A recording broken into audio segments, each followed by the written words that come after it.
আমিহীন পৃথিবী এমনই রবে, শুধু আমাকে ছেড়ে চলে যেতে হবে, শুধু আমাকে ছেড়ে চলে যেতে হবে। ঠিক কিনা? আসবে স্বজনেরা, কাঁদবে আপনেরা, আসবে স্বজনেরা, কাঁদবে আপনেরা, দুটো দিন পরে তোমায় ভুলে যাবে, ভুলে যাবে। আমিহীন পৃথিবী এমনই রবে, শুধু আমাকে ছেড়ে চলে যেতে হবে। ঠিক কিনা? কতজন এলো গেল, কেউ থাকে না, কে কবে যায় চলে খোঁজ রাখে না, তাই আর ভাবি না আগের মতো, তাই আর ভাবি না আগের মতো। কে কি বলেছে আমায়, কে কি বলেছে আমায়। লিল্লাহে তাকবীর। সম্মানিত সভাপতি, প্রধান অতিথি, বিশেষ অতিথিবৃন্দ, আমার সামনে বসা সারসাবাসী, যশোর এবং সাতক্ষীরাবাসী, আপনাদেরকে বড্ড ভালোবাসি। পর্দার আর মা ও বোনেরা সহ আবাল বৃদ্ধ বনিতা সবার প্রতি হৃদয় নিংড়ানো। গাইবান্ধা থেকে এসে সালাম দিচ্ছে, আশা করি উত্তরটা খুব উচ্চ আওয়াজে দিবেন। আসসালামু আলাইকুম ওয়া রাহমাতুল্লাহ। সবাই কেমন আছেন? সবাই কেমন আছেন? সালটা কত? জোরে বলেন কত? 25 সাল নয়, মনে হচ্ছে আপনাদের কাছে 24 সাল। কালকে রাত্রে যা ঘটছে এরপরেও যদি খুশি না হন, তাহলে এখন জামাত আর বিএনপির বাড়ি ঘর পড়া লাগবে, তাহলে খুশি হবেন নাকি? সম্মানিত হাজিরিন, 25 সালের আওয়াজ 24 সালের মতো হবে, 25 সালের আওয়াজ 25 সালের মতোই হবে, কারণ স্বৈরাচারী মুক্ত, দুর্নীতি মুক্ত। কথা বলেন ঠিক কিনা? সকল প্রকারে ইসলাম বিদ্বেষী মুক্ত দেশ পাওয়ার পরেও যদি আমরা শুকরিয়া আদায় না করি, উচ্চ আওয়াজে যদি আল্লাহকে থ্যাঙ্কস ওয়েলকাম না জানায়, আল্লাহ পাক আমাদের কাছ থেকে এটা কেড়ে নিতে পারে কিনা? এই জন্য সবাই কেমন আছেন? একসাথে বলেন কেমন আছেন? কেমন ছিলেন? আলহামদুলিল্লাহ। কেমন ছিলেন? আলহামদুলিল্লাহ। কারণ মোমেন সব সময় ভালো থাকে। কথা বলেন ঠিক কিনা? শুধু স্বৈরাচারীরা, ইসলাম বিদ্বেষী শক্তি, যারা রাহাজারি সন্ত্রাসী কর্মকাণ্ড করে, কেবলমাত্র তারাই হুমকি ধুমকির ভিতরে থাকে, ভয়ের ভিতরে থাকে। মুসলমান কখনো ভয়ের ভিতরে থাকতে পারে না। একবার মরে, একবার জন্মগ্রহণ করে। কথা বলেন ঠিক কিনা? আমাদের কোনো ভয় আছে? কনফিউশন, টেনশন কিচ্ছু নাই আমাদের। আমাদের মারলেই কি আর না মারলেই কি, আমাদেরকে খুলনায় কবর দিতে পারলেও আমরা আলহামদুলিল্লাহ। আমাদের যদি পিরোজপুরে কবর হয় তাও আলহামদুলিল্লাহ। কোনো সমস্যা আছে? কোন সমস্যা আছে? সমস্যা তাদের আছে যারা গতকালকে ছোট্ট একটা ভিডিও ক্লিপ বক্তৃতার কারণে শত বৎসর একজন বর্ষিয়ান নেতার বাড়িকে বুলডোজার মাধ্যমে ভেঙে দেওয়া হলো। আমাদের মনে হয় শেখ মুজিবের বাড়ি ভেঙে দেওয়া হয় নাই, বাংলাদেশের ইতিহাসে স্বাধীনতার স্থপতির বাড়ি ভেঙে দেওয়া মানে আমাদের লজ্জা লেগেছে। আর এটার একমাত্র কারণ স্বৈরাচারী হাসিনা। কথা বলেন ঠিক কিনা? তিনি যত কথা বলবে আওয়ামী লীগের উপরে তত অত্যাচার হবে। কথা বলেন ঠিক কিনা? আল্লাহ না করুক।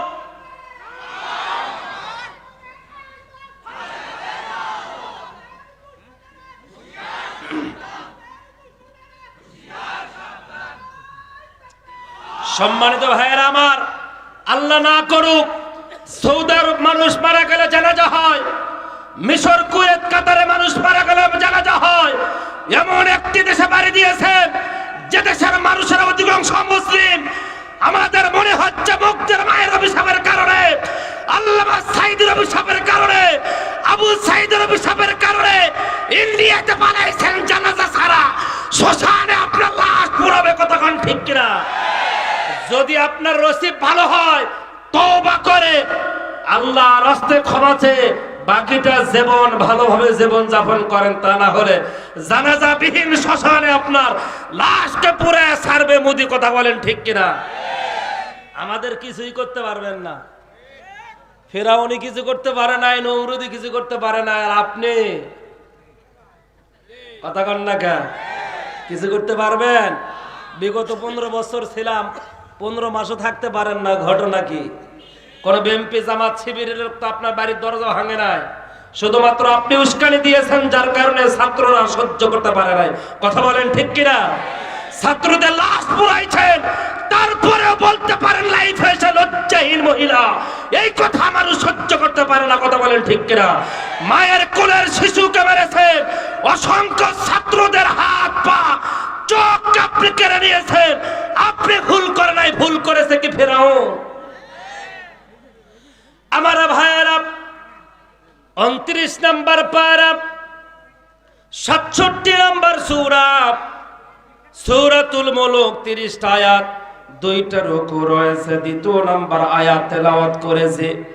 যে আয়াত তেলাওয়াত করলে, যেই সূরা 15.5 বছরে মসজিদের কোন খতিব তেলাওয়াত করতে পারে নাই, যদি নামাজে তেলাওয়াত করেছে, কিন্তু এই সূরার তাফসীর, এই সূরার ব্যাখ্যা বলার সঙ্গে সঙ্গে যে জমায় তাফসীর করেছে, পরের জমায় বলেছে হুজুর আপনাকে আসার দরকার নাই, কারণ এই সূরা হলো সিয়ারের সূরা, এটা হলো ক্ষমতার সূরা। জোরে কোন সুবহানাল্লাহ, লিল্লাহি তাকবীর। আল্লাহ রাব্বুল আলামিন বলেন, আল্লাযী খালাকাল মাউতা ওয়াল হায়াতা লিয়াবলুয়াকুম আইয়ুকুম আহসানু আমালা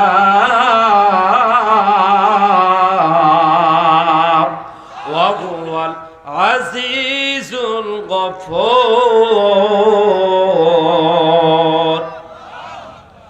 আল্লাহ রাব্বুল আলামিন বলেন, এই পৃথিবীর মানুষেরা আওয়ামী লীগ করেছো 15 বছর, জামাত করেছো 50 বছর, বিএনপি করো হয়তো বা 52 বছর, জাতীয় পার্টি করো 40 বছর। ওইটা দেখার আমার দরকার নাই বান্দা। আমি আল্লাহ পাক তোমাদেরকে দুনিয়াতে পাঠানোর পূর্বে 2টা জিনিস নির্ধারিত করে রেখেছি। একটার নাম হলো হায়াত, অপরটার নাম হলো মৃত্যু। কথা বলেন ঠিক কিনা? জন্মিলে মৃত্যু বরণ করতে হয়। মৃত্যুর বাহিরে যেমন কোনো মানুষ নাই, আর মৃত্যু হওয়ার পরে কবরে না যাওয়া পর্যন্ত ওই মানুষের জাহান্নাম জান্নাত কোনো কিছুই নাই। এই জন্যই আল্লাহ পাক বললেন, আল্লাযী খালাকাল মাউত ওয়াল হায়াত, হায়াত আর মাউত আমি আল্লাহ তোমাদেরকে দিলাম। কেন দিলেন আল্লাহ আপনাকে, আমাদেরকে? আল্লাহ পাক বলেন, এই জন্য হায়াত আর মাউত আমি তোমাদেরকে দিয়ে দিলাম, যাতে করে আমি দুনিয়াতে তোমাদেরকে পাঠানোর পরে আমি দেখতে চাই আমার কাছে কে কে ভালো ভালো সুন্দর সুন্দর উপহারগুলো নিয়ে হাসরের ময়দানে দাঁড়াইতে পারে। এই দৃশ্য দেখার জন্য আমি আল্লাহ দুনিয়াতে পাঠাইছি। আমি আল্লাহ মাঝে মধ্যে লাইভে এসে মাঝে মধ্যে অভিনয় করে কান্দাকাটি করে মাঝে মধ্যে ফিসফিসানি কথা বলে উস্কানি দেওয়ার জন্য দুনিয়াতে পাঠাই নাই। কথা কোন ঠিক কিনা? সম্মানিত ভাইয়েরা আমার, আল্লাহ পাককে যদি আপনি বলেন আল্লাহ কেন আপনি আমাদেরকে দুনিয়াতে পাঠাইলেন, সূরা বাকারায় আল্লাহ পাক 21 নম্বর আয়াতে আপনাদের আমাদের সবাইকে ডাক দিয়া, দলমত নির্বিশেষে সবাইকে ডাক দিয়া বলেন, ইয়া আইয়ুহান নাসু উবুদু রাব্বাকুমুল্লাযী খালাকাকুম ওয়াল্লাযীনা মিন ক্বাবলিকুম লাআল্লাকুম তাত্তাকুন।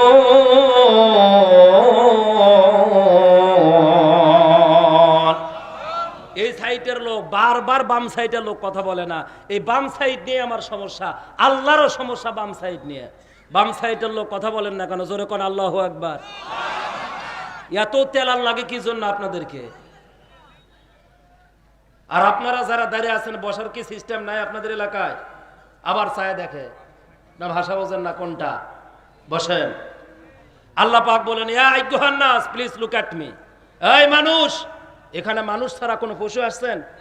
জোরে বলেন, কোন পশু আসছে? তাহলে পশু যদি না আসে, তাকে মানুষ যারা আসছেন তাদেরকে আল্লাহ ডাক দিয়ে বললেন সূরা বাকারায়, ইয়া আইয়ুহান নাস, তুমি কোন দল করে এটা আল্লাহ দেখে না, তুমি কোন ধর্মের এটা আল্লাহ দেখে না। ইয়া আইয়ুহান নাস, হে পৃথিবীর মানব সকল, উবুদু, আমার ইবাদত করো। কেন আপনার ইবাদত করব?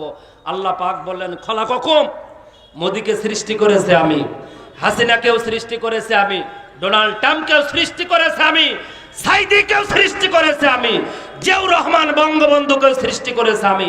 অতএব আমার ইবাদত করতেই হবে, কারণ সৃষ্টি করেছি আমি। কথা বলেন ঠিক কিনা? ইবাদত কার করতে হবে?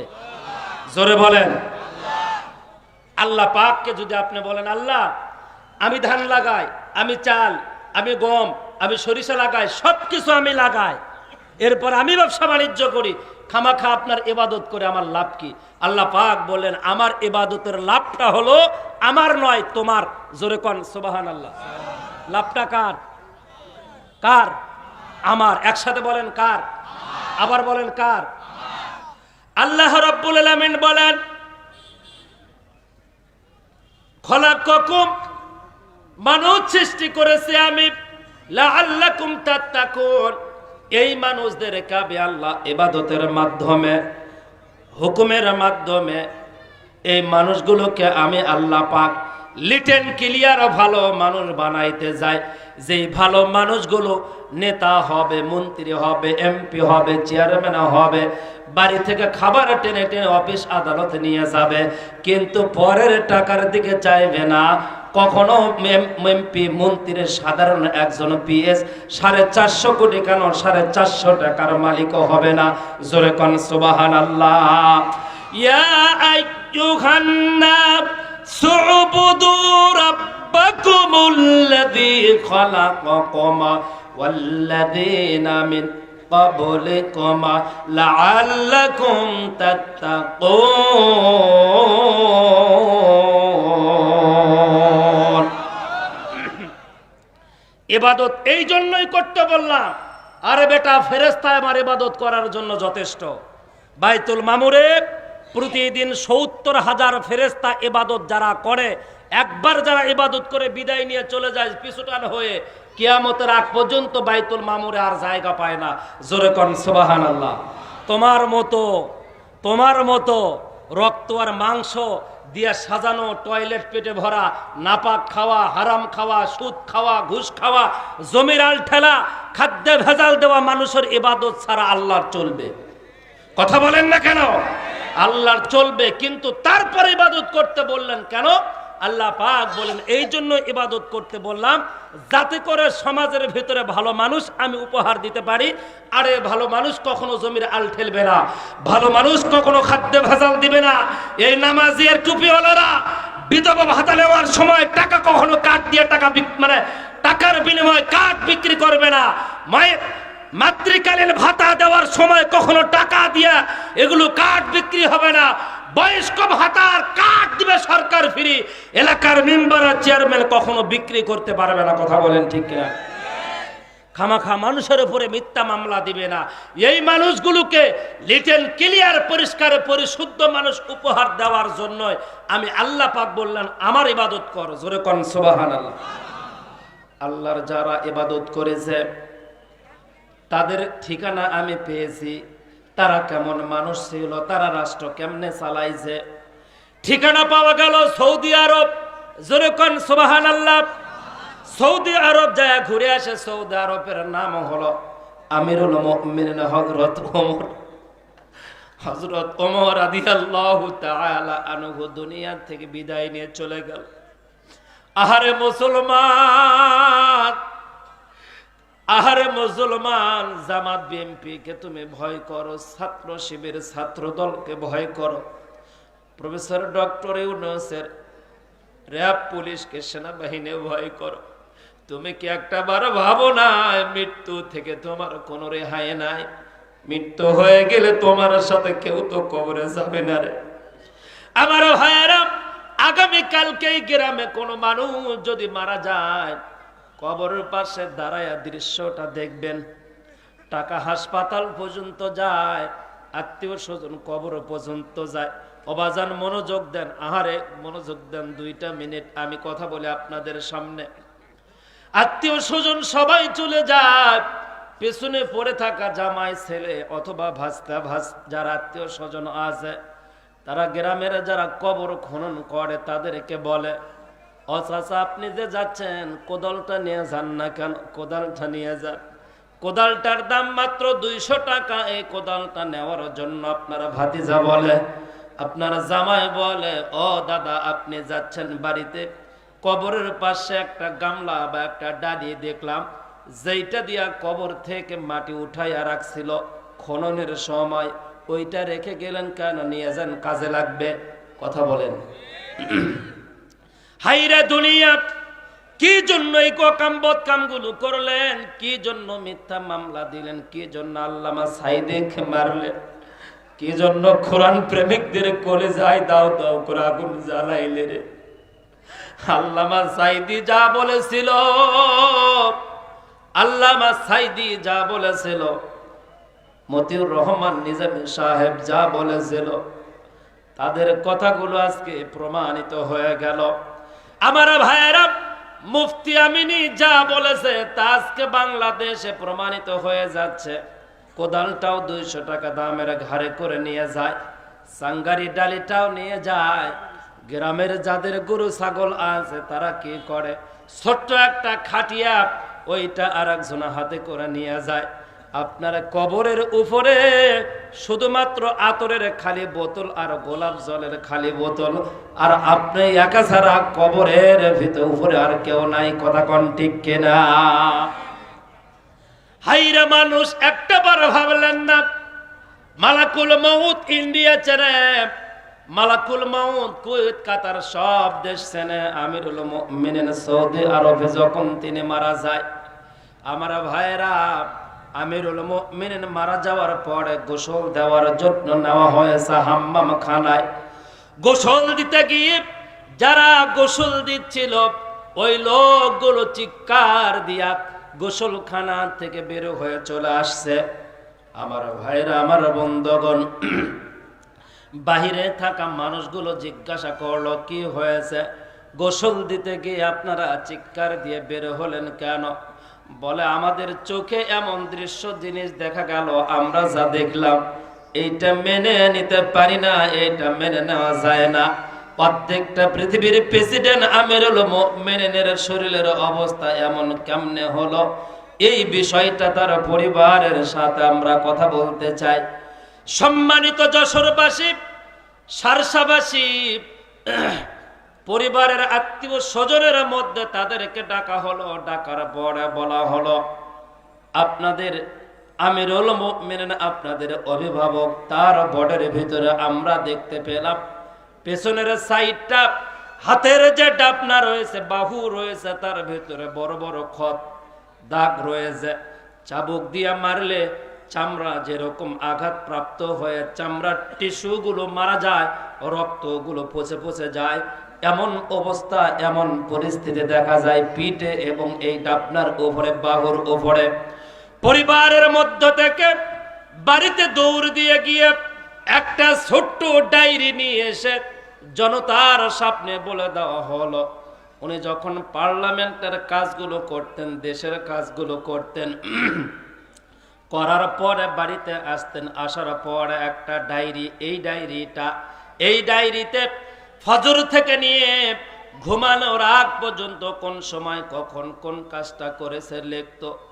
লেখার পরে কেউ সালাম দিয়েছে হয়তো বা উত্তর দিতে পারে নাই, বেখিয়াল মানুষ চলে যাচ্ছে কোনো একটা চাওয়ার পাওয়ার জন্য, তার সাথে কথা বলতে পারে নাই, নামাজ এবং জিকিরে হয়তো বা একটু দেরিতে গিয়েছে। এমন কোন নাগরিকের সাথে হয়তো বা দেরিতে কথা বলেছে, এইটা তার সংখ্যা আসার সঙ্গে সঙ্গে এই ডায়েরির ভিতরে লিখতো, লেখার পরে ওনার শয়তানের জায়গায় একটা চাবুক থাকতো, ওইটা দিয়া দরজা আটকায়া জোরে জোরে আঘাত করতো আর বলতো, রে দেহ তোর জন্য আমি এত কিছু করলাম, হাসরের ময়দানে আল্লাহর সামনে দাঁড়ায় কি তুই হিসাব দিতে পারবি? আল্লাহর কাছে কি তুই জবাব দিতে পারবি? এই কথা বলতেন আর ঘরের ভিতরে হাওমাও করে কাঁদতেন, আল্লাহর পায়ে লুটিয়ে পড়ে কাঁদতেন। জোরে কোন আল্লাহু আকবার। আমার ভাইয়েরা, আমার বন্ধুগণ, এটা হলো লাআল্লাকুম তাত্তাকুন, মুত্তাকিদের পরিচয়। আল্লাহ পাক ইবাদতের মাধ্যমে যে পৃথিবীতে ভালো নেতা উপহার দিবে, এটা হলো তার একটা প্রমাণ। আর একটা প্রমাণ দিয়ে সামনের দিকে আগায় যায়। আমিরুল মুমিনিন হযরত ওমরের কাছে একজন তার পরিচিত নাগরিক নিয়ে আসছে খাবার। খাবারটা ছিল পায়েস অথবা দুধ ছিল তার কাছে। নিয়ে আসার পরে তিনি এটা খাইলেন। খাওয়ার পরে জিজ্ঞাসা করলেন, বাবা জাম আপনারে আমারে খাওয়াইলেন, তা কোথা থেকে নিয়ে আসছেন? বলে এটা বাইতুল মালে উট বাঁধা আছে, ওই উটের মানে দুধ এইটা দহন করার পরে আমাকে দেওয়া হয়েছে। এই সাদকা, এই সাদকার মাল আমি আপনাকে দিয়েছি উপহার স্বরূপ, আমি আপনাকে হাদিয়া স্বরূপ দিয়েছি।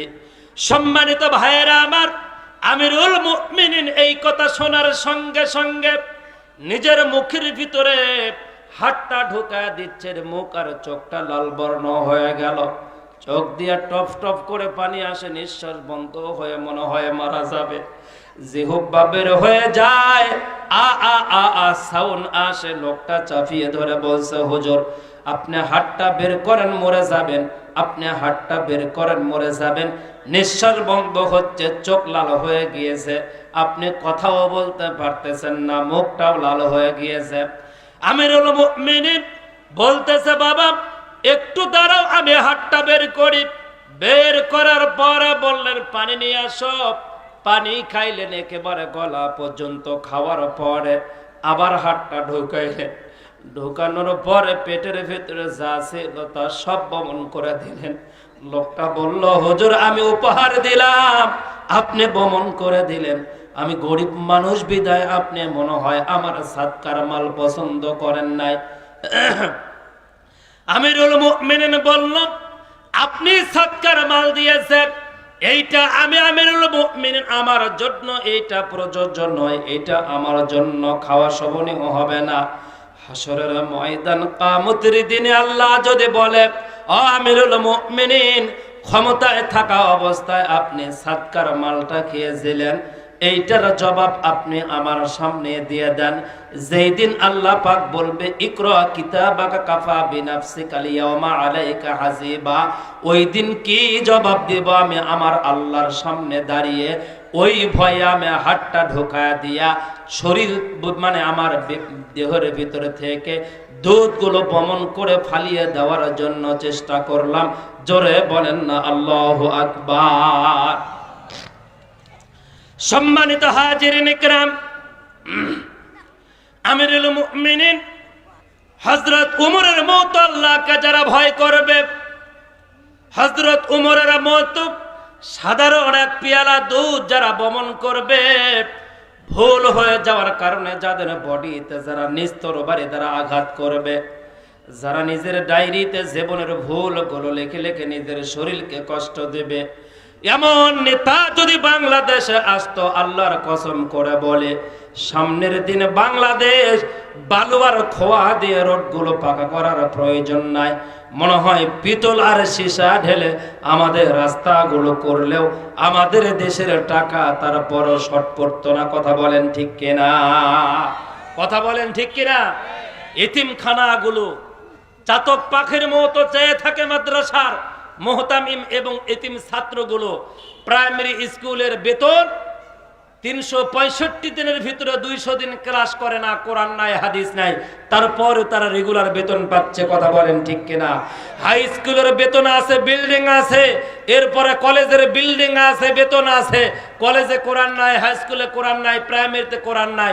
কোরআন না থাকার পরও তাদের বেতন ভাতা আছে, তাদের সম্মানী আছে, তাদের গেটআপ আছে, কিন্তু মাদ্রাসা মসজিদে কোরআন থাকার কারণে গেটআপও নাই, বেতন নাই, ভিক্ষা ছাড়া চলে না, ওয়াজ মাহফিলে আদায় ছাড়া চলে না। কথা বলেন ঠিক কিনা? প্রিয় মুসলমান, সাতসাবাসীদেরকে বলবো, যশোর আর সাতক্ষীরার মুসলমানদেরকে বলবো, বিগত 54 বছরে হয়তো আপনি সুযোগ পান নাই, আল্লাহর কোরআনটাকে সংসদে নিয়ে যাবেন। কোরআন মোতাবেক দেশের আইন চলবে, সংসদ চলবে, এদেশের রাস্তাঘাটে বিচার ব্যবস্থা সকল কিছু চলবে। আলেম ওলামাদের সকল প্রকারের ব্যক্তিদের ন্যায় অধিকারকে ফিরিয়ে দেওয়ার জন্য বিগত 54 বছর ভালো মানুষ ওমর আবু বকরের মতো লোককে সংসদে পাঠাইতে পারেন নাই। এই বছর আপনি সুযোগ পেয়েছেন, কথা কোন ঠিক কিনা?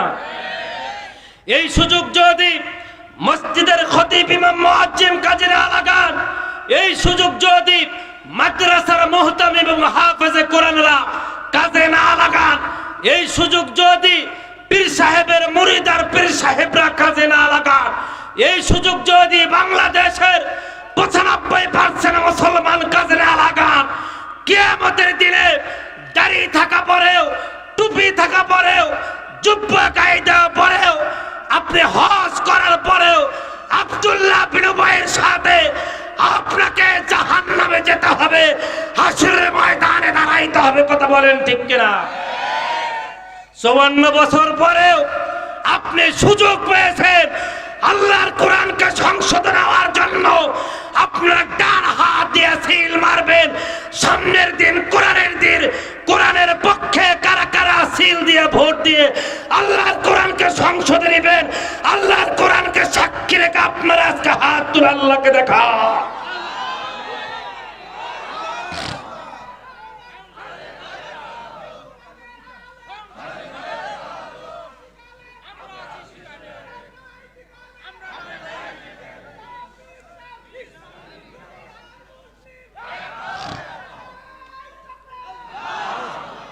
সম্মানিত ভাইয়েরা আমার, জামাতের ভোট চাওয়ার জন্য আমাদের ওয়াজ মাহফিল নয়। কথা বলেন না কেন? জামাতের ভোট চাওয়ার জন্য আমাদের ওয়াজ মাহফিল নয়। বিএনপিদেরকে আমাদের কাছ থেকে দূরে সরিয়ে দিব, এটা আমাদের ইচ্ছা নয়। আমরা চাই জামাত, বিএনপি, আওয়ামী লীগ সবাই মুসলমান, একই আদমের সন্তান, একই হাওয়ার সন্তান, একই জান্নাতে থাকবো আমরা। কথা বলেন ঠিক কিনা? একই জান্নাত যদি আল্লাহ আমাদের জন্য বানায়, তাহলে একই সাথে কোরআনের বিজয় নিয়ে আমরা সামনের দিনে কাঁধে কাঁধ মিলিয়ে কাজ করব। এই জায়গায় সমস্যাটা কোথায় আমি জানতে চাই। যারা পেটের জন্য রাজনীতি করতেছে তারা সামনের দিনে আবারও দুর্নীতি করবে, এই কথাটা বলেছেন কে? জোরে বলেন, কে বলেছেন? একসাথে বলেন, কে বলেছেন? আল্লাহ পাক বলে দিয়েছেন, যারা পেটের জন্য রাজনীতি করে তারা সামনের দিনে আবারও দুর্নীতি করবে, রাহাজারি করবে, সন্ত্রাসে কর্মকাণ্ড করবে। শুধুমাত্র মানুষকে অভিনয় দেখাচ্ছে। ফেরাউন, নমরুদ, আবু জেহেল, উতবা, সাইবা, ওলীদ ইবনে মুগীরা সহ সকল স্বৈরাচারীদের জীবন থেকে শিক্ষা নেওয়ার দরকার, এবং শিক্ষা নিয়ে মুসলমানদেরকে জীবনের একটি বার হলেও কোরআনের পক্ষে সবাইকে কাদের সাথে কাঁধ মিলিয়ে দলমত নির্বিশেষে সামনের দিন আমরা কোরআনের পক্ষে কাজ করব। বলেন ইনশাআল্লাহ, একসাথে বলেন ইনশাআল্লাহ। সম্মানিত ভাইয়েরা আমার, আল্লাহ রাব্বুল আলামিন বলেন, ওয়াল হায়াতা লিয়াবলুয়াকুম আইয়ুকুম আহসানু আমালা ওয়া হুয়াল আজিজুল গফুর।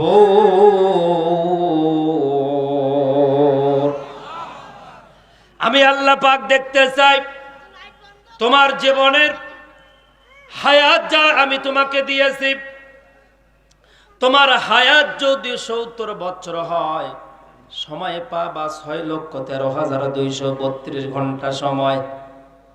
একটাবার হিসাব করলেন না, ক্যালকুলেশন করলেন না, শুধু লাফান আর ধাফান আর শুধু চিল্লা চিল্লি করেন। কি হিসাব দিবেন আল্লাহর দরবারে গিয়ে? একটা বার চিন্তাও করলেন না রে বাজান। সম্মানিত ভাইয়েরা আমার, আল্লাহ পাক বললেন, লিয়াবলুয়াকুম আইয়ুকুম আহসানু আমালা। আমি দেখবো এইটা হাসরের ময়দানে কিয়ামতের দিন আমার সামনে যখন দাঁড়াবা, আমার জন্য কে কি কেমন উপহার নিয়ে আসছে এই জিনিসটা দেখার জন্য আমি আল্লাহ পাক দুনিয়াতে পাঠায় দিলাম। সম্মানিত ভাইয়েরা, ম্যাডাম খালেদা জিয়া বাংলাদেশে যদি আসে, ম্যাডাম খালেদা জিয়াকে অনেকে উপহার দিবেন সোনার হয়তো বা ধানের শীষ। যেমন আওয়ামী লীগের আমু হোসেন আমু, এই লোকটাকে আমি আগে জানতাম যে মুসলমান না, পরে মাঝে মধ্যে টুপিলা মাথায় দেওয়ার কারণে বুঝতে পারলাম ইনি আওয়ামী লীগের নেতা, ইনি মুসলমান, কিন্তু আগে বুঝতাম না, কারণ ওদের চেহারা এমন ভয়ঙ্কর, মুসলমান না অন্য ধর্মের বোঝার উপায় নাই। কথা কোন ঠিক কিনা? আমার ভাইয়েরা, এই লোকটার দুইটা জিনিস ভালোবাসার ছিল। গতকালকে রাত্রে তার বাড়িটাও কেল্লা ফাতে করে দিয়েছে, জয় বাংলা করে দিয়েছে। আগামী কালকে যদি আবার লাইফে আসেন তাহলে আপনার বাবার বাড়ি হবে আন্তর্জাতিক টয়লেট আবু জেহেলের বাড়ির মতো। কথা কোন ঠিক কিনা? আবার পরের দিনে যদি লাইফে আসেন 64 জেলার উপজেলার যত প্রকার আপনাদের অভিশপ্ত অফিসগুলো রয়েছে, প্রত্যেকটা অফিস আমরা সরকারি বাজেটের মধ্য দিয়ে টয়লেট ঘোষণা দিব। কথা বলেন ঠিক কিনা? টয়লেট ঘোষণা দেওয়ার পরে সবচাইতে বড় যে রংপুরের বিল্ডিং, আওয়ামী লীগের নেতার এই বিল্ডিংটা দেওয়া হবে আবু সাইদের মা এবং বাবাকে, কারণ তার সন্তান প্রথম জীবন দেওয়ার কারণে আজকে বিপ্লব হয়েছে, মানুষরা মাঠে ময়দানে নেমেছে। সম্মানিত ভাইয়েরা আমার, প্রিয় উপস্থিতি, এই যে আওয়ামী লীগের যে নেতা আমির হোসেন আমু, এনার দুইটা জিনিস পছন্দ ছিল। এক নাম্বার হলো সোনার নৌকা। যত জায়গায় জনসমাবেশে যাইতেন তত জায়গায় তিনি সোনার নৌকা নিতেন এবং আপনার টাকা নিতেন, নতুন নতুন টাকার বান্ডিল। যেই বান্ডিলগুলো নিয়ে ওনার বেডের নিচে রাখতেন এবং বেডের উপরে ঘুমায় থাকতেন। উনি এখন ঘুমাচ্ছে জেলখানার ভিতরে একটা শুধু কাঠের একটা বিছানার কাঠের একটা চোখের উপরে, নিচে কোনো টাকা নাই, এমনকি তার জন্য কোনো স্মরণের নৌকা নাই। এইটা হলো মানুষের পছন্দ। আল্লাহ পাক আপনার কাছ থেকে পুরস্কার চায়, আল্লাহ পাক আপনার কাছ থেকে কিছু উপহার চায়। এই জন্য দুনিয়াতে পাঠানোর পূর্বে মায়ের পেটে আপনার জীবনটা রাখলো পবিত্র। কুল্লু মাউলুদিন আলা ফিতরা, প্রত্যেকটা সন্তান দুনিয়াতে জন্ম নেওয়ার সময় নিষ্পাপ হয়ে জন্ম নিয়েছে। দুনিয়াতে আসার পরে দলের কারণে, দুনিয়াতে আসার পরে ব্যক্তির কারণে, সমাজের কারণে তারা অপরাধের ভিতরে লিপ্ত হয়ে গিয়েছে। কথা বলেন ঠিক কিনা? সম্মানিত ভাইয়েরা আমার, আপনাকে আল্লাহ পাক ইনকাম জানেন না, সেই জন্য 2টা বছর মায়ের বুকের ভিতরে গরিব আর ধনী, রিক্সা চালক অথবা অট্টালিকার মালিক, হিন্দু বৌদ্ধ খ্রিস্টান ইহুদি নাসারা, নামাজি বেনামাজি, প্রত্যেকটা মাদের বুকে তার সন্তানদেরকে খাবারের জন্য বুকের ভেতরে দুধের ব্যবস্থা করে দিলেন এবং মাকে দাসী বানা দিয়া 5টা বছর পর্যন্ত আপনার টয়লেট পরিষ্কার করে নিলেন। আর আব্বাকে আপনার বাড়ির কর্মচারী বাজারওয়ালা বানায় দিয়ে আপনাকে কমপক্ষে 20 বছর পর্যন্ত আব্বা জান আপনাকে বাজার করে খাওয়াচ্ছে। জীবনে একটা দিনের জন্য আব্বা আপনার বিরুদ্ধে কথা বলে না, মা জোরে করে আপনাকে আঘাত দেয় না। কথা কোন ঠিক কিনা? আমার ভাইয়েরা, আমার বন্ধুগণ, তাহলে আল্লাহ পাক আপনার মায়ের বডির ভিতরে আপনাকে খাবারের ব্যবস্থা করে দিল, বাবার পকেটে টাকা দিয়া দিল, আপনার কোনো চিন্তা নাই, ভাবনা নাই। কিন্তু 20টা বছর হওয়ার পরে, পড়াশোনা শেষ করার পরে আপনি আপনার জীবনটা ছিল এরকম সাদা, আপনার জীবনটাকে আপনি বানালেন এইরকম কালা।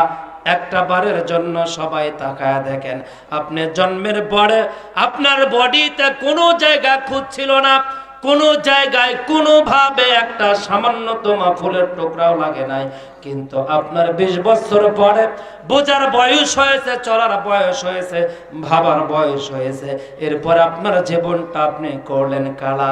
আপনি এমন অবস্থা থাকলেন, আপনার নামাজের যখন এলাকায় আজান দেয় আপনি কানে শোনেন না। আল্লাহ পাক একটা কালার দিয়েছেন, এইরকম নীল কালার, আপনার খাতার ভেতরে নামের জায়গায় নীল কালার।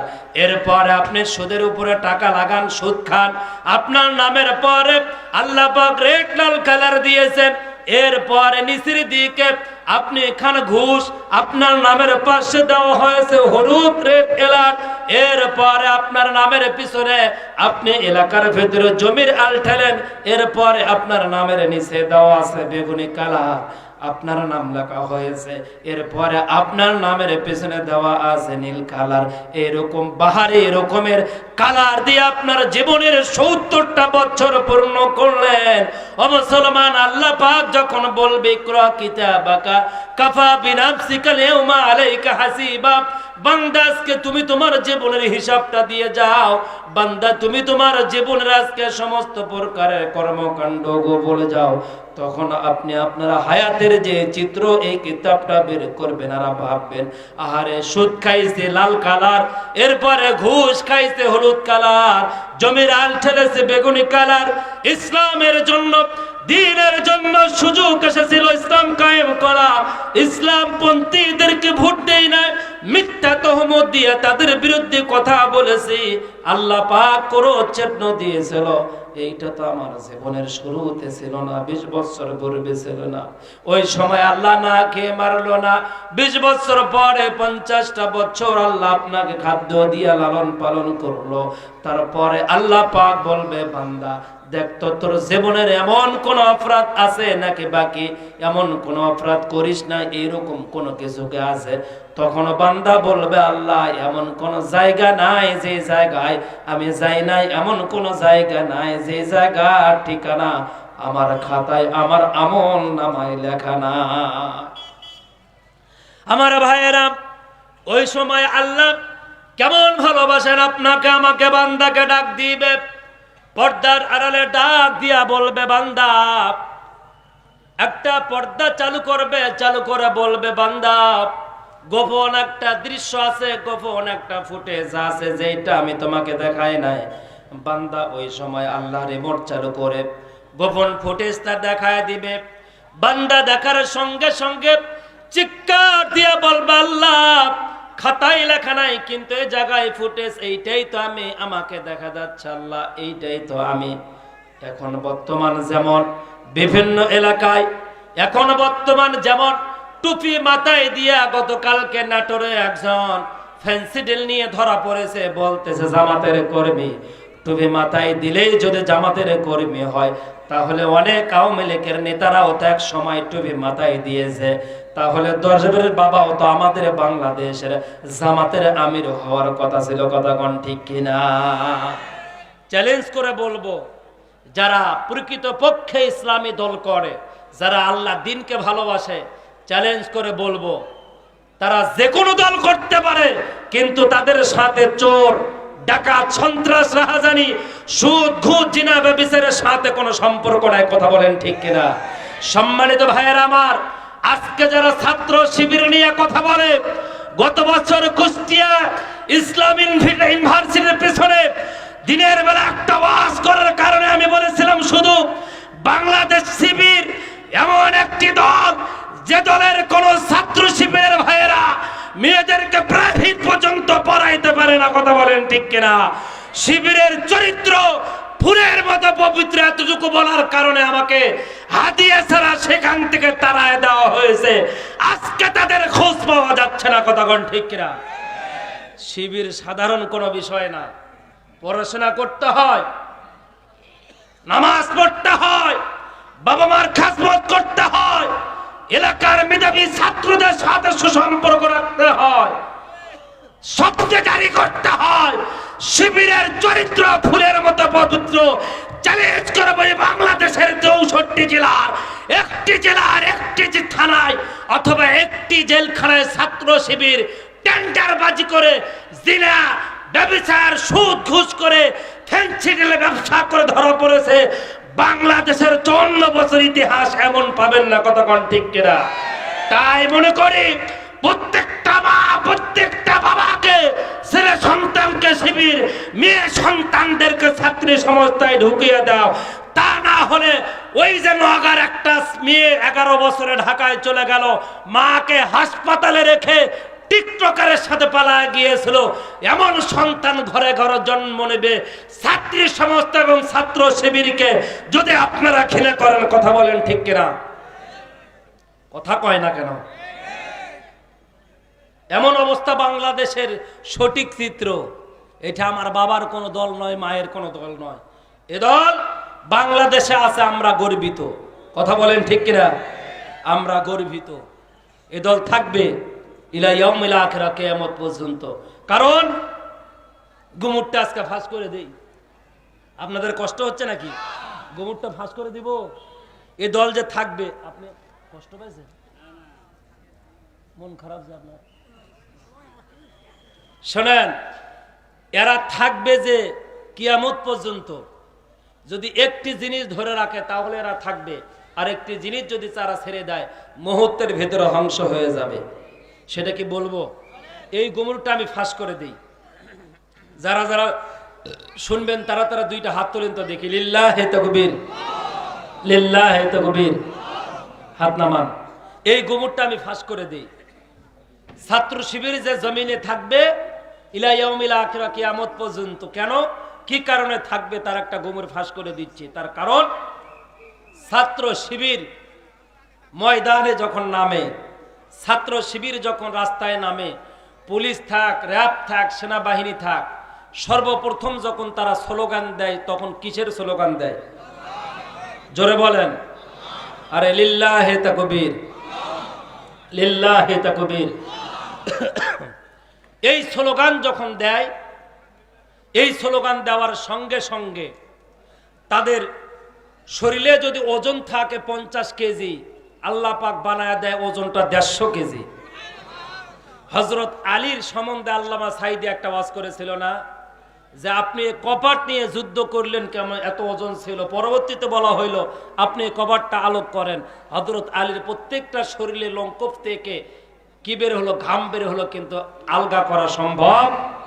আমি চ্যালেঞ্জ করে বলতেছি, যে দল যে তাকবীর দিয়ে হযরত আলী কয়েক টন একটা কপাট, একটা দরজা বাম হাতে নিয়ে ডান হাতে তরবারি নিয়ে কাফেরদেরকে জমিন থেকে নিশ্চিহ্ন করে জাহান্নামে পাঠাইছে, ওই স্লোগানটা ছাত্র শিবির নেওয়ার কারণে আজকে ছাত্র শিবির ময়দানে 54 বছর টিকে আছে। লিল্লাহে তাকবীর বলে স্লোগান দিয়ে মাঠে যখন নামবে, আল্লাহ পাক আপনাকে সাহায্য করবে, এটা আল্লাহর ওয়াদা। জোরে কোন সুবহানাল্লাহ। আমরা সেই দলে থাকতে চাই। কারা কারা সামনের দিনে দু হাত তুলে আল্লাহকে দেখান। লিল্লাহে তাকবীর।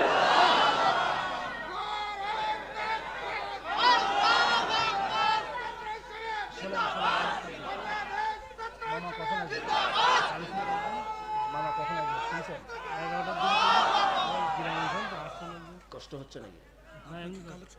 হ্যাঁ, সম্মানিত ভাইয়েরা আমার, একটু ভলিউম বাড়া দাও। Very good, nice. আচ্ছা আচ্ছা, কি কষ্ট হচ্ছে নাকি? কষ্ট হচ্ছে? সম্মানিত হাজিরিন ইকরাম, আল্লাহ পাক পর্দার আড়ালে আপনাকে আমাকে ডাক দিয়ে বলবে, বান্দা তাকায় দেখো গুনাহগুলো কে করেছে। তখন বান্দা নিচু করবে মাথা, নিচু করে বলবে আল্লাহ আমি করেছি। আল্লাহ পাক বলবে, বান্দা এই স্বীকৃতি যেহেতু তুমি দিলা, আমি আল্লাহ পাক তোমার জীবনের গুনাহগুলো মাফ করে দিলাম।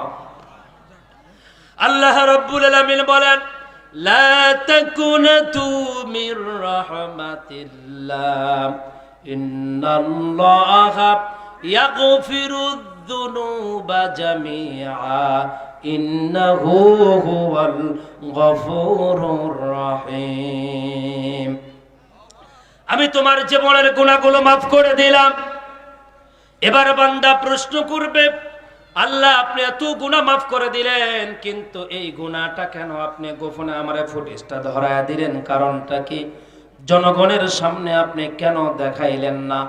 আল্লাহ পাক বলে, এই পৃথিবীর সকল মানুষের ভালোবাসা কর্তৃত্ব করলে যা হয়, মা বাবার ভালোবাসা কর্তৃত্ব করলে যা হয়, তার চাইতে বেশি ভালোবাসা আমি আল্লাহ তোমাকে, তোমার সম্মান ইজ্জত, তোমার মাথাটা হাসরবাসের সামনে নিচু হয়ে যাক, এইটা আমি আল্লাহ দেখতে চাই না।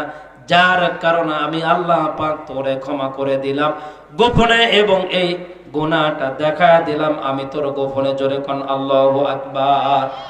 আমার ভাইয়েরা, বিগত 16 বছর আওয়ামী লীগ করেন, ছাত্রলীগ করেন, দেশের ষড়যন্ত্র করেন, আলেম ওলামাদেরকে যতই অত্যাচার জুলুম করেন না কেন, আপনি যদি আজকে রাত্রে তওবা করে আপনি যদি আল্লাহর ফাইল উঠিয়ে পড়তে পারেন, আল্লাহ পাক 15.5 বছর জীবনের সকল গুনাহগুলো ক্ষমা করে দেওয়ার আল্লাহ পাক নিজে দায়িত্ব নিয়ে নেবেন।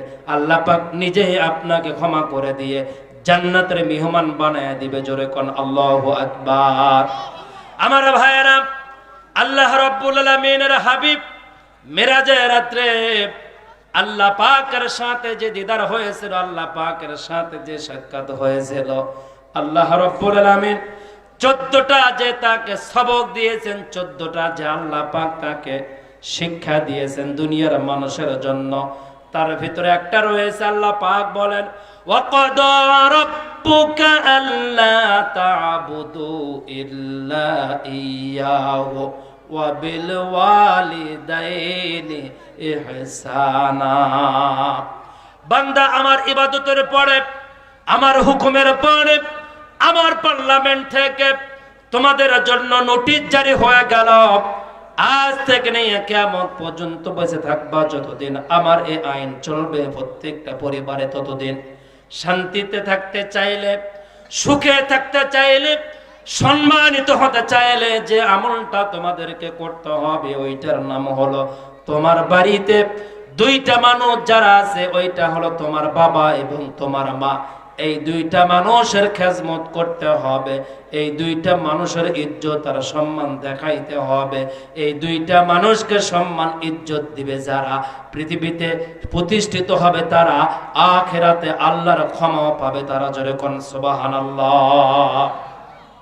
আমার মায়েরা, আমার বোনেরা, একটু খেয়াল করবেন, সামনে মাহে রমাদান আসতেছে।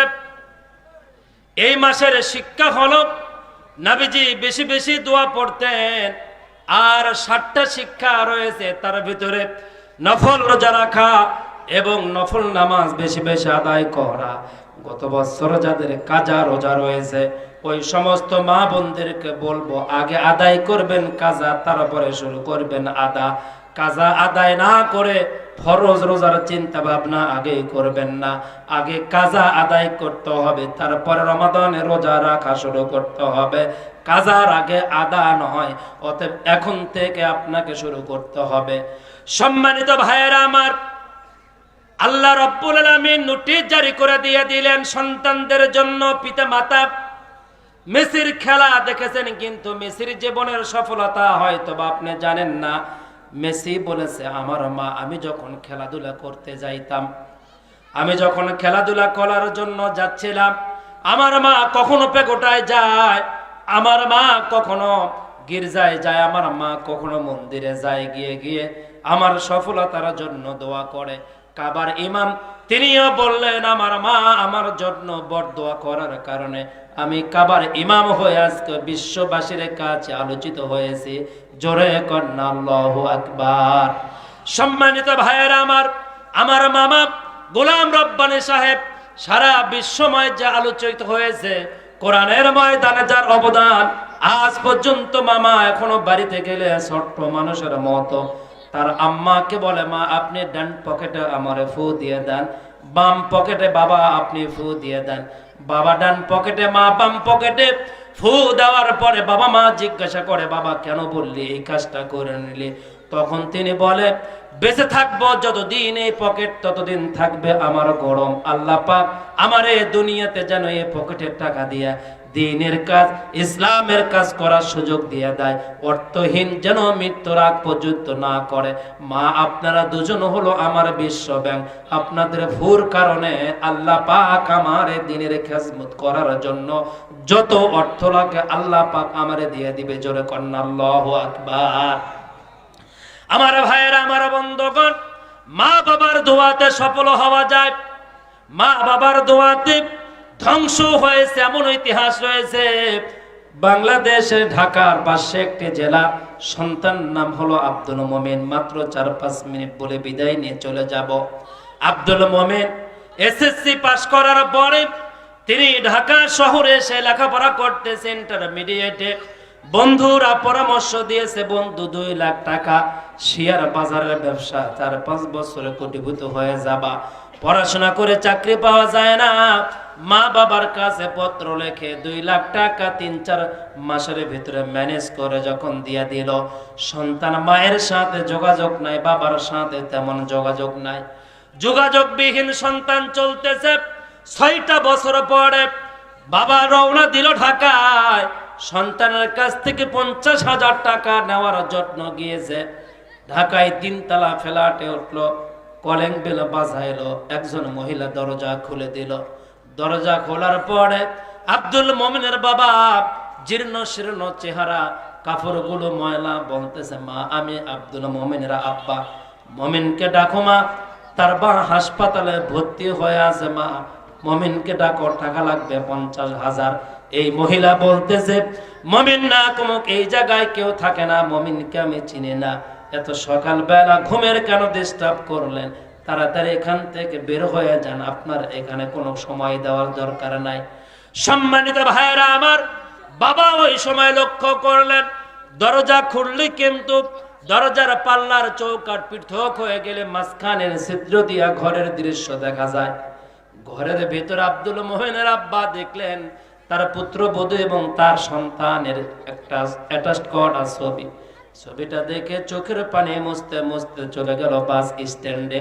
যায় হেল্পারকে জড়িয়ে ধরে বলল, বাবা আমার ছেলের ব্যবসা খারাপ, তোমার চাচি আম্মা হাসপাতালে, আমার টাকা ভাড়া দেওয়ার মতো টাকা নাই, বাবা একটু তুমি পৌঁছায় দিলে তোমার জন্য কৃতজ্ঞ থাকবো, দোয়া করব। হেল্পার নামায় দিল। জায়গা মতো গাড়ি থেকে হাঁটি হাঁটি পা পা করে হাসপাতালের দিকে চলে যায়। বাস্তব ঘটনা বলতেছি বাজার বানানো নয়, শিক্ষা দেওয়ার জন্য বলছি। মা বাবার দোয়ায় সন্তান যে ধ্বংস হয়ে যায় এইটা বোঝানোর জন্য বলছি। যুবক, বাবা হাসপাতালের দিকে যখন চলে যাচ্ছে, একেবারে হাসপাতালের নিকটে যখন চলে গিয়েছে, আত্মীয় স্বজন গুলো চাতক পাখির মতো দাঁড়ায় আছে। মোমেনের আব্বাকে দেখার পর সবাই চোখের পানিগুলো মোছে। মোমেনের আব্বা বলে, টাকার টেনশন নাই, মোমেনের আম্মা কোথায়? আমি আমার কিডনি বিক্রি করে আমার মোমেনের মাকে বাড়িতে নিয়ে যাব। আত্মীয় স্বজন বলতেছে, মোমেনের মায়ের অপারেশন সাকসেসফুল হয়েছে, টাকার দরকার নাই, আসো আসো মোমেনের মাকে বাড়িতে নিয়ে যায়। এই কথা বলে আমার ভাইয়েরা লাশ রাখার ঘরে যখন আব্দুল মোমেনের আব্বাকে নাই, উপরে ল্যাম্পপ্লেটে লেখা আছে লাশ রাখা ঘর। মোমেনের আব্বা বলছে, আমি মূর্খ মানুষ, লাশ রাখা ঘরে কেন নেন? অপারেশন থিয়েটার তো মোমেনের মা থাকার কথা। বলল, ভেতরে গেলেই দেখবেন আপনার অপারেশন সাকসেসফুল হয়েছে। ভেতরে দেখে লম্বা একটা টলের উপরে শোয়ানো আছে, সাদা একটা কাপড় দিয়ে ঢাকা আব্দুল মোমেনের মা। মোমেনের আব্বা দেখে চিৎকার দিয়া বলল, মোমেনের মা, আমারে ফাঁকি দিয়া তুই উড়ায় চলে গেলি রে। জীবনের শেষ দেখা তোরে দেখতেও পারলাম না, তোর সন্তান টাকাও দিল না। লাশটা বাড়িতে নিয়ে কাফন দাফন করা হয়ে গেল। আমার ভাইয়েরা, 30টা দিন মাঝখানে চলে গেল। 31 দিনের মাথায় আব্দুল মোমেন এলাকায় অটো থেকে নেমে বাড়ির সামনে এসে ডাক দিচ্ছে, মা মা করে ডাক দিচ্ছে। কোনো আওয়াজ নাই, কোনো শব্দ নাই, সাউন্ড নাই। পেছন বাড়ি থেকে একজন মহিলা এসে আব্দুল মোমেনের চাচি বলছে, বাবা মোমিন কাকে ডাকিস? বাবা কি হয়েছে তোর? বলে, চাচি আম্মা মাকে ডাকি। মা কোথায়? বলে, বাবা তোর মা বাড়িতে নাই, বেড়াইতে গিয়েছে, বাবা তোর মাকে ডেকে নিয়ে আসি চল। এই কথা বলে বাড়ির পেছনের একটা রাস্তা ছিল, ওই রাস্তা দিয়ে আব্দুল মমিনকে নিয়ে তারা চাচি চলে যায়। সামনের দিকে যতই যায় মমিন বলে, চাচি আম্মা জঙ্গলে কি মা বেড়াইতে আসে, এরকম কথা হইল। আর একটু সামনের দিকে যায়, আর মমিনের চাচি বলে, বাবা একটু পরেই তোর মার সাথে সাক্ষাৎ হয়ে যাবে। আর একটু সামনে গিয়ে আব্দুল মমিনের চাচি বলে, বাবা এই যে নতুন একটা বাড়ি দেখতে পাচ্ছিস, আজ থেকে 30 দিন পূর্বে এই জায়গায় তোর মা বেড়াইতে আসছে। বাবা এই জায়গায় তোর মা বেড়াইতে আসছে। মমিন চিৎকার দিয়া বলে, মা এভাবে তুমি আমার ছেলে চলে যাবা? মা একটা বার বললো না? আমার আব্বা কেউ তো ফোন করলো না। মমিন বলে, মমিনের চাচি বলে, সামনের ওই জমিতে তোর বাবা কাজ করে, চল দেখা করে নিয়ে আসে। যা দেখে আব্দুল মমিনের আব্বার কপাল থেকে ঘাম গুলো মাটিতে টপ টপ করে বলে দুঃখের গান বলতেছে। মমিন দূরে দাঁড়ায়া জোরে একটা ডাক দিয়া বলছে, আব্বা কার জন্য পরিশ্রম করেন? কে আছে আর আপনার দুনিয়াতে? আমিও নাই, আমার মাও নাই গো। আব্বা কিসের জন্য পরিশ্রম করেন? মমিনের আব্বা কাশিটা ফালাইয়া দিয়া সন্তানকে বুকের সাথে জড়া নিয়ে বলছে, বাবা তোর মুখ শুকনা কেন? বাড়িতে চল, আগে খাওয়াই দিব, তারপরে কথা হবে, মাঝখানে কোনো কথা হবে না। বাড়ির সামনে এসে বলে, আব্বা দরজা খোলো, ঘরের ভিতরে ঢুকবো। বলে, বাবা এটা আমাদের বাড়ি, এই কিন্তু সামনে একটু যায় খাওয়া দাওয়া করবে। একজন মানুষের বাড়ির পেছনের উঠান, উঠানের উপরে 4টা সরকারি কম্বল দিয়া ঢাকা, নিচে একটু পল খেরে দিয়ে মমিনের মায়ের একটা কাঁথা পাড়া। এই দৃশ্য দেখে মমিন বলতেছে, আব্বা এই কম্বল দিয়া ঘেরা মায়ের একটা খাতা, কয়েকটা থালা বাটি পরা, এই জায়গায় কেন আব্বা? বলে, বাবা আগে তুই খা, না খাইলে ভাত খাইতে পারবি না। বাবা জোর করে ছেলেটাকে খাওয়া দিয়া আব্দুল মমিনের বাবা বলতেছে, বাবা রে 6 বছর পূর্বে 2 লাখ টাকা চাইছিলে তুই আমার কাছ থেকে। টাকা দেওয়ার জন্য আমি তোর নানা বাড়িতে গেলাম, তোর চাচা জাটুকে বললাম, কেউ টাকা দিল না ধার, কেউ আমার সমতে থেকেও টাকা দিল না। আমি আমার বাড়ি বিক্রি করলাম 1,80,000 টাকা, গরু ছিল 20,000 টাকা, বিক্রি করে তোর মায়ের কথা শুনে পাঠাইছিলাম টাকা। বাবা বিগত 6টা বছর তোর চাষির বারান্দায়, তোর জেঠোর বারান্দায়, তোর বরাবর বারান্দায় আছে, এই মেম্বারের বারান্দায় আছে। 3টা মাস পরে বারান্দায় থাকতে দিবেন, এই জায়গায় ধান উঠাবে। আমি স্কুলের হেডমাস্টারের সাথে যোগাযোগ করেছি, ওই বারান্দায় আমার একটু বাকিটা জীবন থাকতে দিতে হবে। আব্দুল মমিন বলতে, আব্বা আমি থাকি 3 তলায়, আপনি থাকেন মানুষের বারান্দায়। আব্বা মা মরে গেল, কেন খবর দিলেন না? মমিনের আব্বা বলতেছে, বাবা রে অপারেশনের টাকা নেওয়ার জন্য গিয়েছিলাম, কিন্তু তোর বউ বললো আমার নাকি চেনে না, দরজার ফাঁক দিয়ে তোর ছবি দেখলাম। ও বাবা আমি যখন ফিরে আসি বাস স্ট্যান্ডে একজন হেল্পারকে বললাম, আমার একটু পৌঁছায় দাও, ছেলের ব্যবসা খারাপ। মমিন চিৎকার দিয়া বাপকে জড়ায় ধরে বলছে, আব্বা যেই দিন আপনি বলেছেন ব্যবসা খারাপ, আল্লাহর কসম করে বলি ওই দিন থেকে শেয়ার বাজারের ধস নামতে নামতে আমার ফ্ল্যাটের কিস্তি বাকি, আমার ব্যাংকের কিস্তি বাকি, আমার স্ত্রী আমার কাছ থেকে সরে গিয়েছে, বন্ধু বান্ধব কেউ নাই, পালায়া আমি আমার বাবার বাড়িতে আসছি। আহারে আব্বা আপনার দোয়া যে আল্লাহ কবুল করেছে, এটাই তারা বাস্তব প্রমাণ। মায়ের কান্দন যাবদ জীবন, 2-4 মাস বোনের কান্দন রে, ও তোর ঘরের পরিবারের কান্দন কয়েক দিন পর থাকে না, দুঃখের দরদে আমার জনম দুঃখিনী মা। আমার ভাইয়ের, আমার বন্ধুগণ, মা নাই কার কার একটু হাত তুলে দেখান, বাবা নাই কার কার একটু হাত তুলে দেখান, যাদের মা নাই বাবা নাই একটু হাতটা তুলে দেখান। সম্মানিত ভাইয়েরা আমার, এই মা বাবা আজকে যদি দুনিয়াতে থাকতো, দোয়া নিলে জীবনটা সফল হয়ে যেত রে। মা নাই বাবা নাই, জীবনটাই আমাদের ব্যর্থ, আমারও মা নাই। সম্মানিত ভাইয়েরা, আপনারা মা আপনার বাবা জীবনে এমন কিছু নাই আপনার জন্য করে নাই। আল্লাহর কোরআন সামনে, আল্লাহর কোন বান্দা বলতে পারবেন সন্তান অসুস্থ হলে বিনা টাকায় মা বাবা বেঁচে থাকার পর মারা গিয়েছে, ইতিহাস বাংলাদেশে নাই, লাভের উপরে সুদের উপরে টাকা নিয়েছে, মানুষের কাছে হাত পাতাইছে, চেয়ারম্যান মেম্বারের কাছে গিয়েছে। আপনার মা কবরে শুয়ে আছে, জাহান্নামে আছে না জান্নাতে আপনি আছে জানেন না। আমার ভাইয়েরা, আজকের ওয়াজ মাহফিল থেকে আমি দোয়া করব, আমার মামা দোয়া করবে। আল্লাহর কোন বান্দা আছেন এই ওয়াজ মাহফিলে, কোরআনের মাহফিল, আল্লাহর ঘর মসজিদের জন্য, মাকে বেশি ভালোবাসা সন্তান, বাবাকে বেশি ভালোবাসা সন্তান, মাত্র 5,000 টাকা এখনই দিবেন। আপনার মায়ের জন্য সর্বপ্রথম দোয়া করব, আল্লাহ যেন আপনার মায়ের কবরটা জান্নাতুল ফেরদাউস বানায় দেয়। বলেন আমিন। লিল্লাহি তাকবীর। মাকে বেশি ভালোবাসা, বাবাকে বেশি ভালোবাসা একটা সন্তান হাত তুলে দেখান। হুজুর বাকিতে দিব 5,000 টাকা, নগদে দিতে পারবো না, বাকিতে দিব। আমি আমার মাকে বেশি ভালোবাসি। কে আছেন একটু আমি দেখতে যাই। মাত্র 5,000 টাকা। ওই যে হাত তুলছে দেখেন, লিল্লাহি তাকবীর। ওই চাচার নাম কি বাজান? যিনি 5,000 টাকা দিতে চাইলেন, একটু হাতটা দেখান তো দেখি। মাকে বেশি ভালোবাসা সন্তান, বাবা